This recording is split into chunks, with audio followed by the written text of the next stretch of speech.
If the Seahawks defense keeps progressing the way it does, they can win this NFC West. The biggest threat, though, is that guy, Kyler Murray. I think he's currently the best quarterback in the division. No offense to Geno Smith or Matt Stafford or Brock Purdy, who's probably not the best. But I think Kyler Murray is the biggest threat.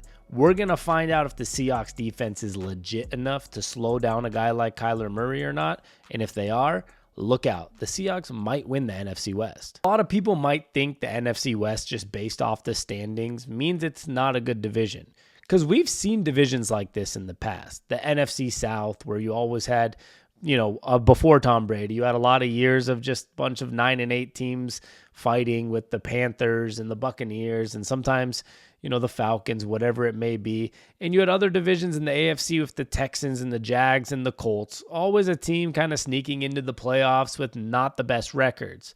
But I think it's different this year with the NFC West. The NFC West, every team has weapons. Every team has good quarterbacks. You look at the situations. Brock Purdy's not a bad quarterback. I'm not saying he's phenomenal, but he's not a bad quarterback. He's pretty good.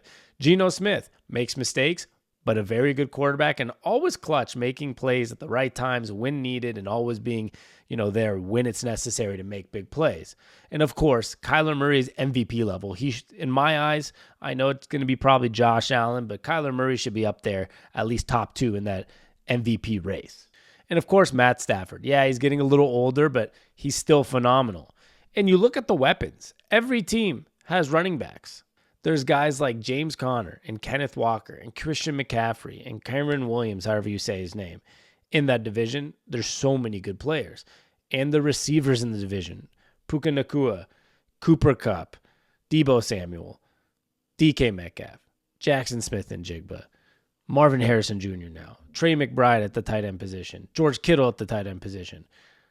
All these teams are stacked on offense. They're all looking really good. And defensively, everybody has their pros and cons. The 49ers probably aren't as good as we thought they were going to be. The Seahawks have had really high highs and really low lows. And I think the Rams and the Cardinals are kind of the same. Some weeks they can look like a good defense and sometimes they can look bad.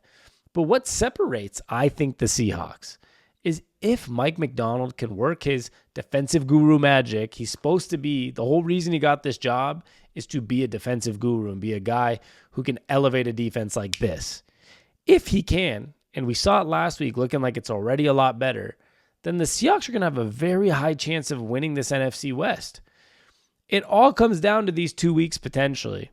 3 weeks, I guess. But you got to beat the Cardinals this week first to make any statement. Because if not, you're talking about a 7-4 Cardinals team and a 5-6 Seahawks team. We're already getting out of reach. But if you win, we're talking about 2 6-5 teams, the 6-5 Seahawks and the 6-5 Cardinals. Then you get the Jets, who are an absolute dumpster fire.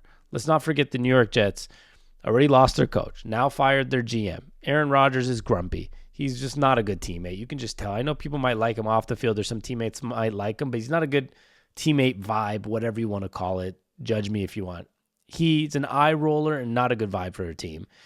And they're a mess. The Seahawks could win that game. And then you hit the Cardinals one more time. And that's when it's time to make a statement. You lose that game. If you won the last 2, you're still in it. If you, lost to the Jets maybe or lost the first one of the Cardinals, you got to win 2 out of these 3. But the Seahawks, imagine if the defense shows up the way it did against the 49ers last week, you might be looking at a team that can, go beat the Cardinals this week at home, beat the Jets, and then you go to Arizona, which a lot of times is like a home game. I'll be at that game, and it's always Seahawks fans for the majority. But maybe this year it's different because they're better. But you go win that game as well and get a little 4-game winning streak like we did early in the season with the 3-game winning streak, you're atop the division. Now, I know. Before everyone says, oh, you're saying it's going to be a great time in Seattle if we win 3 or 4 in a row. Yes, it sounds unrealistic at times, but still, I'm not saying you have to win all these next 3 games. I'm saying that there's variations of how you have to win them. But if you beat the Cardinals and then beat the Jets, you could probably lose that next game to the Cardinals, and you're still looking at a pretty good position. We'd be at 7-6, and you're probably right around exactly where the Cardinals are and the Rams and the 49ers. So the Seahawks do have a really good shot. Now, I actually think for the 49ers, they're the ones that are kind of the furthest out. And I know it sounds crazy, all the money they spent, all the talent they have. But Ayuk's obviously out. Debo doesn't look the same. McCaffrey hasn't scored a touchdown, I think, since he's been back, or hasn't had a crazy good game. Trent Williams is getting older. There's a lot about the 49ers. While I see teams like the Rams are ascending despite an old quarterback, that's kind of their weird part for them. Same with the Seahawks, ascending, but a little bit of an older quarterback. And then the Cardinals are clearly ascending with Marvin Harrison, with James Conner, with Trey McBride, with Kyler Murray. The defense is getting better every week, and they're just a good football team. Like, no matter what you say, the Cardinals are a pretty good football team. So I feel like the 49ers are the only ones descending in the NFC West. They're the only team that's actually very aged, and they're going to have to pay Brock Purdy probably 30, 40, 50, 60 million. It's going to, for Seahawks fans, it's going to be awesome to see, because you're going to be like, what? They're going to lose a lot of talent now and have to pay Brock Purdy 40, 50 million dollars a year. And they're not going to be ascending at that point. Their window peaked. All these Super Bowls they made and just couldn't win one, that was obviously in their peak. I don't think they're peaking anymore. So that brings me down to the Seahawks, Rams, and Cardinals. Now, who do I trust the most, if we're being honest? I'm obviously a Seahawks fan. I probably, right now, I would only pick the Cardinals for one reason. I think they're getting better weekly on defense, and I think Kyler Murray is the difference maker. I think he's the best quarterback in the division, and I think he's ascending, and the offense is ascending. And I think their young head coach and Jonathan Gannon's also been a great coach, and they keep getting better. I would sit second at the Seahawks. I think Seahawks probably have better injury luck than the Rams, a lot of fresh legs, and the defense is ascending. I'm not worried about our offense, right? Geno Smith, he's not the typical 30-something-year-old. He's fine, and he's going to be pretty good. And obviously, Jackson Smith and Jigba is coming into his own. You have Kenneth Walker. When Abe Lucas came back, the Seahawks offensive line has just already looked better in just 1 week. But the defense, Mike McDonald has the ability to potentially find a way to make this defense take another step up in the next couple weeks. And I think with that, we would be probably the best defense in the division, with an offense that can match on any given Sunday a team like the Cardinals or the Rams. The Rams are like the in-between right there, because Matt Stafford can get hot. Their offense is good. Their defense could get good. Sean McVay's probably the best coach right now in the division, the only Super Bowl winning coach in the division. But for me, the really big, exciting part here is the Seahawks' opportunities.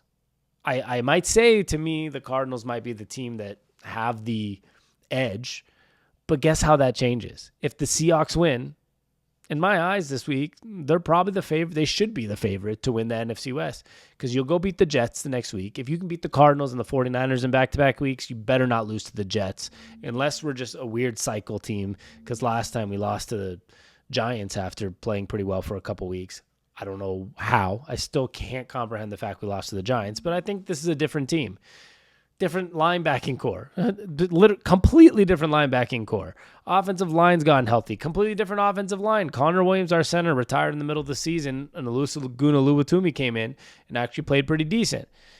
The Seahawks have a very interesting, unique opportunity to be a team that started 3-0, went on a 5 out of 6 loss skid, and then say, hey, our offense woke up, and our defense, despite changing our middle linebacker and our weak side linebacker, has come to its own, because we have Mike McDonald as the head coach, and he knows how to do that with a defense. And if that's the case, there's no reason we shouldn't be the favorite if we can beat the Cardinals this week. I'm really excited to see what happens. I think we can do it. I strongly think we have a chance, but only time will tell, and we'll see if we can pull it off. Usually, if you check my social media, at Sammy on Tap, it's always on the screen here. It's on Instagram, TikTok, Twitter. I live tweet every single game. This week I'm getting married on Sunday. Poor scheduling, I know, but my fiance insisted on this weekend, so you got to make, what do they say? Happy wife, happy life. So we're getting married, and it happens to be somewhat during a Seahawks game. I might be live tweeting this week, but not guaranteed in some parts of the game. But you can follow me there. Always see my Seahawks reaction and takes throughout the week, and my NFL takes. I'm going to be doing, I always do a little mix of Seahawks stuff and other NFL, sometimes NBA. I like to talk all sports, But as always, you can catch me once or twice a week talking Seattle Seahawks football and mixed in with other stuff. So any support means the world. But let's go get this win.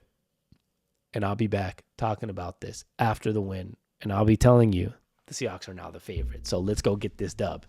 If not, I don't know what to say. It's going to be a weird year because we're just a roller coaster. But whatever. I just want to see us get this dub on my wedding day. I can be happy. I can record Monday morning and say, that's a team that's going to be first in that NFC West right there. So let's go win this. Great win against the 49ers, and let's get an even greater win against the Cardinals. And we'll be back, guys. I love you all. Peace.